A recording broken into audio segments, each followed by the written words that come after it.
בשואה אמר לו הקצין הנאצי שהוא לעולם לא יראה את ירושלים, והוא, אחרי ששרד את השואה, החליט לראות את ירושלים. כל יום, כל היום. התרגש מהזכות להיות עובד הניקיון של רחבת הכותל. על איש הכותל שאיננו, סיוון רהב מאיר.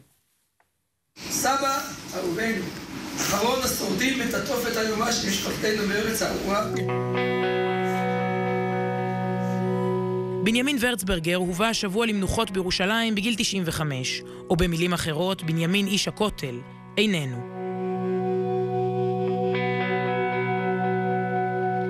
הוא נולד בהונגריה, איבד את כל משפחתו בשואה, התגלגל בין מחנות, ובמחנה הריכוז מאוטהאוזן נצרבה בו חוויה ששינתה את חייו. היה מפקד אכזרי ביותר, שהיה נהנה להעמיד במסדר לפני חלוקת אוכל, סך הכל פרוסת לחם, והיה אומר, אתם יהודים ארורים, והפלוכת יודן, אתם חולמים על ירושלים, אתם תתפגרו כולכם כאן, תצאו דרך ערובות, לא תזכו להגיע לירושלים. אבל בנימין זכה, חסר כל כשרק בגדיו לגופו עלה לארץ. הבריטים שלחו תחילה את הספינה לקפריסין, ושם הכיר את מרים, שהפכה לרעייתו.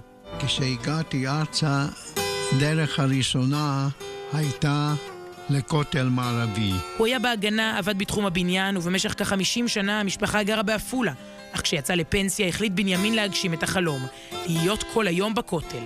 וכך בגיל 70 ביקש להתקבל לשם, כעובד ניקיון.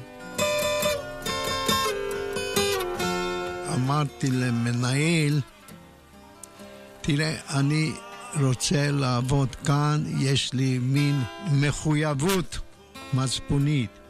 אז הוא אמר, תראה, אתה לא תוכל לעבוד, אתה כבר איש מבוגר, פה עבודה קשה.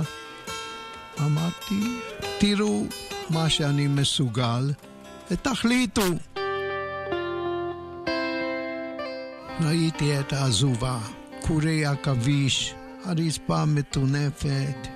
אז לקחתי מברשת וחומצה, ועל 4 שפשפתי את הרצפה. פיזרו, ופלי, ביסלי. הקפדתי אחרי כל קבוצה לנקות שלא יישאר שמץ של גרגיר, פיסת נייר, סיגריה.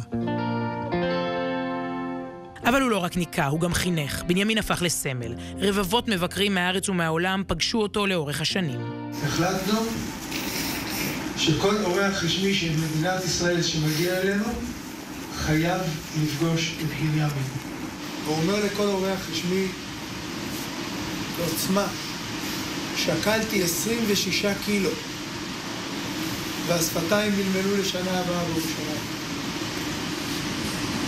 רצחו את כל המשפחה, והשפתיים נלמלו לשנה הבאה בירושלים. לקבוצות הרבות שהגיעו לכותל סיפר שוב ושוב על אותם רגעים, על אותה הבטחה שנתן לעצמו אז, להגיע לירושלים למרות הכל.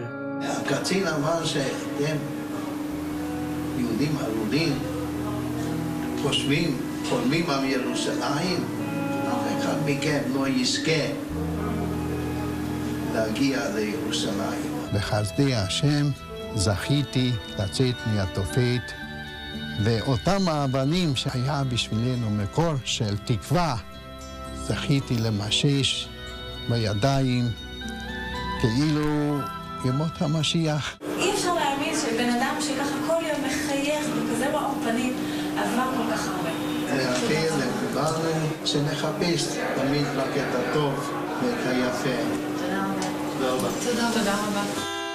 האיש שבמשך יותר מ-20 שנה הגיע לכאן ב-6 בבוקר בכל יום, גם בגשם, אפילו בשלג. האיש שלבש בהתרגשות בכל פעם מחדש את בגדי העבודה, לא היה היום בכותל.